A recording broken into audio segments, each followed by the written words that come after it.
For advertisement, call 8125893028. Our Gmail maxtvtelugu@gmail.com. Bhairava కోన అని చెప్పి ప్రకాశం జిల్లాలో ఒక ఊరుందమ్మ. అక్కడ ఒక రహస్యం ఏమిటి అంటే మనకి ఎవరైనా కొత్తగా బస్సు దిగితే ఆ ఊరికి కొత్తగా వెళ్ళినటువంటి వ్యక్తి ఉంటే ఆ భైరవ కోనకి ఈ సునకాలి మొత్తం భైరవుడే దారి చూపిస్తూ ఉంటాడు. మన హిందువులందరికీ ఒక పుణ్యక్షేత్రం ఉంది, ఏమిటి? కాశీ. కాశీకి కూడా ఒక ప్రత్యేకత ఏంటంటే కాశ్యాంతు మరణాన్ముక్తి అంటారు. కాశీలో చనిపోతే మరలా జన్మంటూ లేదు. ఎవరైనా సరే, స్త్రీ పురుషాదులు ఎవరైనా సరే కాలభైరవ ఆరాధన చేయవచ్చు. ఆయన వీళ్ళకి మాత్రమే పరిమితం, వీళ్ళకి పరిమితం లేదు, వీళ్ళు ముట్టుకోకూడదు, ఇలాంటివంటూ ఏమీ లేదు. ఈ కూష్మాండ దీపం ఒక 11 నెలలు కనుక వరుసగా ఇట్లానే అమావాస్య రోజున కానీ కాలభైరవ అష్టమి రోజున కానీ పెట్టడం మొదలు పెడితే అఖండమైనటువంటి కార్యసిద్ధి, అఖండమైనటువంటి ఐశ్వర్యం తప్పనిసరి కలుగుతుంది. నమస్కారం, మ్యాక్స్ టీవీ భక్తి ఛానల్కి స్వాగతం.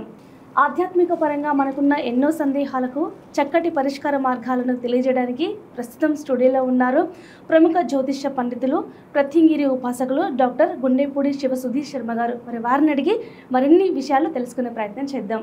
నమస్కారం గురుగారు. శ్రీమాత్రే నమః, శ్రీ గురుభ్యో నమః. గురుగారు, మే 1వ తారీఖున చాలా విశిష్టమైన రోజు. ఆ రోజు కాలభైరవ అష్టమి వస్తుంది కదా, అందులో పాటు పుష్కరాలు కూడా స్టార్ట్ అవుతున్నాయి. సో ముందుగా కాలభైరవి అష్టమి అంటే ఏమిటి, అలాగే ఆ రోజు ఎవరెవరు పూజ చేయాలి, పూజ చేస్తే కనుక వచ్చే ఫలితం ఏంటి? మనం కాలభైరవుడు అనేటువంటి ఒక దేవతని అంటే ఇటీవల ఇంకా ఎక్కువగా జనాల్లోకి బాగా మానుడిగా వెళ్తోంది. పూర్వకాలం నుంచి ఉంది. మనకి కాశీ క్షేత్రానికి కూడా ప్రధాన క్షేత్రపాలకుడు కాలభైరవుడే. అందుకని మనం కాశీ వెళ్ళొచ్చిన తర్వాత కాశీ సమారాధన అని చెప్పి అందరూ భోజనాలు పెట్టుకునేటప్పుడు కూడాను ఒక సునకాన్ని తీసుకుని వచ్చి, కాలభైరవుని తీసుకుని వచ్చి గారెల దండ వేసి మనం నమస్కరిస్తాం సునకానికి. తప్పనిసరి అంటే కాలభైరవుడికి పూజ చేస్తున్నట్టు. అసలు కాలభైరవుడు అంటే కాలరూపాయ విద్మహే కాలాతీతాయ ధీమహి తన్నో కాలభైరవ ప్రచోదయాతు. కాలానికి స్వరూపమే కాలభైరవుడు. అలాగే కాలాతీతుడు కూడా ఆయన. అంటే ఇప్పుడు మన సమయం అంటాం కదా, ఈ సమయానికి కాలానికి అధిపతి ఎవరు, రూపం ఎవరు అంటే కాలభైరవుడు. తప్పనిసరిగా మనం ఏ సమయానికి ఏం జరగాలి అనేది మనం ఆలోచిస్తూ ఉంటాం. ఇదంతా కూడాను కాలభైరవుడి ప్రభావం అనే చెప్తాం తప్పనిసరిగా. కాలభైరవుడి అష్టకం ఉంటుంది, కాలభైరవ అష్టకం అని. అది మనం వింటున్నా చదువుతున్నా మనకి తెలియనటువంటి ఒక గొప్ప అనుభూతి కలుగుతూ ఉంటుంది. 8 శ్లోకాలతో కూడుకున్నటువంటి కాలభైరవ అష్టకం. కాలభైరవ అష్టకం మనం చదువుతున్నప్పుడు కూడా మనకి తెలియకుండానే మనలో తెలియని ఒక పాజిటివ్ వైబ్స్ వస్తూ ఉంటాయి. ఒక ప్రకృతి పరంగా మనకి తెలియకుండా ఒక ఆనందమైనటువంటి మనసు ఉల్లాసంగా మారుతూ ఉంటుంది. అంత శక్తివంతమైనటువంటి వాడే కాలభైరవుడు. నిజంగా కాలభైరవ అష్టమి అంటే ప్రతి నెల అష్టమి, బహుళ అష్టమిని కాలభైరవ అష్టమి అంటాం. అలానే అనఘాష్టమి అని కూడా పిలుస్తూ ఉంటాం.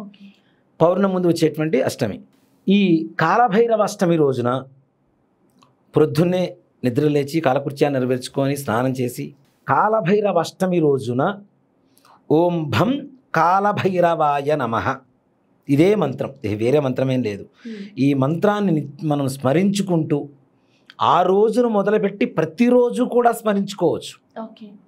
దానివల్ల ఏమిటి, నిజంగా ఒక మాట చెప్పాలంటే కాలభైరవుడు ఎలా ఉంటాడు అంటే మన చుట్టూ మనతోనే ఉంటూ మనకేం కావాలో ఇచ్చేటువంటి ఒక ప్రత్యేకమైనటువంటి శక్తి కలిగినటువంటి దైవమే కాలభైరవుడు. కాబట్టి ఈ కాలభైరవ అష్టకం వింటూ చదువుకుంటూ ఈ మంత్రాన్ని స్మరించుకుంటూ సాయంకాల సమయం ఏదైతే ప్రదోషకాలం ఉంటుందో, కాలభైరవుడు కూడా శివ కుటుంబంలో ఆయనే కాబట్టి ప్రదోషకాలంలో మనం బూడిద గుమ్మడికాయ అని చెప్పి పిలుస్తూ ఉంటాం. గ్రీన్ కలర్లో ఉంటుంది కదా, మొత్తం యాష్ కలర్లో ఉంటుంది మనకి. ఆ గుమ్మడికాయని సగానికి కోసేసేయమనండి. కోసేసి దాంట్లో ఉండేటువంటి గుజ్జు మొత్తం తీసి దాని చుట్టూ లోపల మొత్తం పసుపు పూసేసి చక్కగా పైన అంచుల మీద 2 భాగాలుగా వస్తుంది కాబట్టి రెండిటికి చక్కగా బొట్లు పెట్టేసి ఒక విస్తరా కానీ పేపర్ ప్లేట్ కావచ్చు, దాంట్లో ఉప్పు పోసి ఈ గుమ్మడికాయని పెట్టి దాంట్లో నువ్వుల నూనె పోసి అఖండం ఒత్తులు అని పెద్ద ఒత్తులు ఉంటాయి మనకి పూజా స్టోర్స్లో, వాటిలో ఆ ఒత్తులు వేసి కాలభైరవుడు ముందు, ఎక్కడైతే కాలభైరవ దేవాలయం ఉంటుందో అక్కడ కావచ్చు, లేదా ఇంట్లో కాలభైరవుడు ఫోటో పెట్టుకునైనా ఇంట్లో అయినా చేసుకోవచ్చు. అందరూ వెళ్ళే అవకాశం దొరకదు కాబట్టి తప్పనిసరిగా కాలభైరవుడు ఫోటో అయినా సరే ఇంట్లో పెట్టుకొని ఆయన ముందు ఈ దీపారాధన చేసి, ముఖ్యంగా వడలు, మనం తినేటువంటి వడలు ఉంటాయి కదా, మినపగారెలు అంటాం. మినుములతో చేసినటువంటి వడలు ఒక 27 కానీ 11 కానీ 54 కానీ శక్తి ఉంటే 108 అయినా సరే దండగా తయారు చేసి కాలభైరవుడికి దండ వేసి ఆయనకి కాలభైరవ అష్టకం చదువుకొని ఆయనకి అక్కడ ఉండేటువంటి పూజారితో లేదా ఇంట్లో చేసుకునేటైతే మనమే కాలభైరవ అష్టోత్తరం పూజ చేసుకొని ఈ కాలభైరవుని కనుక ప్రార్థిస్తే సంతానం లేనటువంటి వారికి సంతానం, ఐశ్వర్యం లేనటువంటి వారికి ఐశ్వర్యం, ఉద్యోగం లేనటువంటి వారికి ఉద్యోగం, ఏదైతే మనం కష్టపడుతున్నాం ఉన్నత స్థానానికి వెళ్ళలేకపోతున్నాం అనుకునేటువంటి వాళ్ళకి ఉన్నతమైనటువంటి స్థానం అన్నీ కూడాను ఈ కాలభైరవుడు దగ్గరుండి చూసుకుంటాడు. నిజంగా చెప్పాలి అంటే మీకు భైరవ కోన అని చెప్పి ప్రకాశం జిల్లాలో ఒక ఊరుందమ్మ, పేరు వినే ఉంటారు, చాలా ఛానల్స్ వాటిలో కూడా మనం చూస్తూ ఉంటాం. అక్కడ ఒక రహస్యం ఏమిటి అంటే మనకి ఎవరైనా కొత్తగా బస్సు దిగితే ఆ ఊరికి కొత్తగా వెళ్ళినటువంటి వ్యక్తి ఉంటే ఆ భైరవ కోనకి ఈ సునకాలి మొత్తం భైరవుడే దారి చూపిస్తూ ఉంటాడట, అక్కడ దాకా తీసుకెళ్తాడట. అంటే అంత శక్తివంతమైనటువంటి స్వరూపం. మన హిందువులందరికీ ఒక పుణ్యక్షేత్రం ఉంది, ఏమిటి? కాశీ. అవునా? కాశీకి కూడా ఒక ప్రత్యేకత ఏంటంటే కాశ్యాంతు మరణాన్ముక్తి అంటారు. కాశీలో చనిపోతే మరలా జన్మంటూ లేదు. అది ఎందుకు అనేది కూడా చాలామందికి తెలియదు. ఎందుకు అంటే సాక్షాత్ పరమేశ్వరుడే ఏ జీవైతే కాశీలో మరణం పొందుతుందో ఆ మరణ సమయంలో ఈ యొక్క పరమేశ్వరుడు కాశీ విశ్వనాథుడే రామతారక మంత్రాన్ని చెవిలో ఉపదేశిస్తాడట. అందుకనే ఏ సైన్స్కి అంతుబట్టని ఒక రహస్యం ఏంటి అంటే కాశీలో చనిపోయినటువంటి ఏ జీవికైనా సరే కుడి చెవి ఇలా పైకి తిరిగి ఉంటుంది, ఇలా మొత్తం పైకి ఇలా రిక్కించుకొని ఉంటుంది. మనం ఏమైనా రహస్యం చెప్పేటప్పుడు ఎలా వింటాం? ఇలా చెవి దగ్గర పెట్టి వింటాం కదా. కాబట్టి ఆ పరమేశ్వరుడు మనకు ఆ రామతారక మంత్రాన్ని శ్రీరామ రామ రామేతి రమే రామే మనోరమే సహస్రనామ తత్తుల్యం రామనామ వరాన్ అనేటువంటి రామతారక మంత్రాన్ని సాక్షాత్ పరమేశ్వరుడే వచ్చి మనకు ఉపదేశిస్తాడట. కాబట్టే మరలా జన్మ అనేది ఉండదు అని చెప్పేది శాస్త్రం. ఈ శ్రీరామ రామ రామేతి శ్లోకానికి కూడా మనకి ఒక అర్థం ఏమిటి అంటే ఒక్కసారి ఈ శ్లోకాన్ని చదివితే విష్ణు సహస్రనామం మొత్తం చదివినటువంటి పుణ్యం వస్తుందని శాస్త్రం చెప్తుంది మనకి. అంటే చనిపోయేటువంటి మరణకాలంలో విష్ణు సహస్రనామం చదివితే ఎంత పుణ్యం వస్తుంది మనకి. అందుకనే మరలా జన్మ అనేది ఉండదు.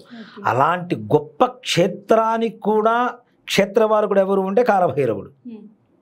కాబట్టి కాలభైరవ అష్టమి రోజున కాలభైరవ దర్శనం, కాలభైరవ నామస్మరణ, కాలభైరవ సేవనం ఏవైనా సరే తప్పనిసరిగా వీరు అనుకునేటువంటి సకల కార్యాలు దిగ్విజయంగా సంపూర్ణంగా ముందుకు తీసుకువెళ్తుంది.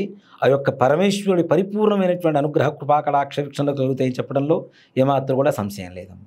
అలాగే గురుగారు కాలభైరవుని చాలా తక్కువగా అంటే మనం నిత్యం ఎక్కువగా పూజించాం. ఒకవేళ పూజించాలంటే కనుక ఏ రోజున కాలభైరవుని మనం పూజించాలి? అలాగే మహిళలు కాలభైరవుని ఆరాధించవచ్చా? అలా ముఖ్యంగా అమ్మా ఒకటి చెప్తాను. కాలభైరవుడికి అసలు ఏ దేవతకైనా ఈరోజు పూజ మనం ఈ రోజే చేయాలని లేదు. ఆ రోజులో ఇంకా ప్రత్యేకమైనటువంటి పూజలు చేయాలి. కాలభైరవ అష్టమి రోజున మనం ఒక మంత్రం చెప్పుకున్నాం, ఓం భం కాలభైరవాయ నమః. ఈ మంత్రాన్ని జపం చేయటం ప్రారంభించి ప్రతి నిత్యం ఎప్పుడు సమయం దొరికితే అప్పుడు స్త్రీలు చేయవచ్చా పురుషులు చేయవచ్చా అలాంటి ఏ సంశయం ఏం లేదు. ఇప్పుడు మనం కాశీకితే కాలభైరవుని అందరూ సందర్శిస్తారా? అలాగే కాశీకి వెళ్ళి వచ్చిన తర్వాత సమారాధన రోజున అందరూ కాలభైరవ పూజ చేస్తారా? అక్కడ స్త్రీ పురుష భేదం లేదు కదా. కాబట్టి ఎవరైనా సరే స్త్రీ పురుషాదులు ఎవరైనా సరే కాలభైరవ ఆరాధన చేయవచ్చు. ఆయన వీళ్ళకి మాత్రమే పరిమితం, వీళ్ళకి పరిమితం లేదు, వీళ్ళు ముట్టుకోకూడదు ఇలాంటివంటూ ఏమీ లేదు. ఓ మాట చెప్పాలంటే అన్ని దేవాలయాల్లో అన్నిటికీ గర్భాలయాలు ఉన్నా కాలభైరవుడు మాత్రం ఓపెన్గానే ఉంటాడు చాలా దేవాలయాలు. కాబట్టి ఈ కూష్మాండ దీపం పెట్టినప్పుడు ఈ మన గారెల దండ వేయమని చెప్పాం కదా, వడమాల అంటాం. ఈ వడమాలను కూడా డైరెక్ట్ మనమే వేయవచ్చు. చక్కగా వేసి చేసుకొని ఆ ప్రసాదాన్ని మనతో పాటు పుణ్యాన్ని అందరికీ పంచేది ఇంకాస్త పుణ్యం పెరుగుతుంది. కాబట్టి ఆ ప్రసాదాన్ని మనకి మన చుట్టుపక్కల వాళ్ళందరికీ కూడా పెట్టండి. నిజంగా కాలభైరవుడి గొప్పతనం గురించి తెలుసుకుంటే ఆయనకి మనం వశం అయిపోతాం. ఆయన మనకు వశం అవడం తర్వాత మనం ముందు ఆయనకి వశం అయిపోతాం. ఈ కూష్మాండ దీపం ఒక 11 నెలలు కనుక వరుసగా ఇట్లానే అమావాస్య రోజున కానీ కాలభైరవ అష్టమి రోజున కానీ పెట్టడం మొదలు పెడితే అఖండమైనటువంటి కార్యసిద్ధి, అఖండమైనటువంటి ఐశ్వర్యం తప్పనిసరి కలుగుతుంది. ఈ పూజా విధానం అనేది అంటే ఏ టైంలో చేసుకోవాలి? ప్రదోషకాలం. సాయంకాల సమయంలో చేయడం అనేది ఇందాక చెప్పుకున్నట్టుగా శివ కుటుంబానికి సంబంధించినటువంటి దైవమే కాబట్టి సాయంకాల సమయంలో ప్రదోష కాలంలో చేయడం అనేది చాలా విశేషమైనటువంటి రోజు. ఓకే, కాలభైరవ అష్టమి అంటే ఏంటి, ఆ పూజ విధానం, అలాగే ఆ రోజు ఏ మంత్రం జపించాలి మాకు తెలియజేశారు గురుగారు. ధన్యవాదాలు. శ్రీమాత్రే నమః. శ్రీ గురుభ్యో నమః.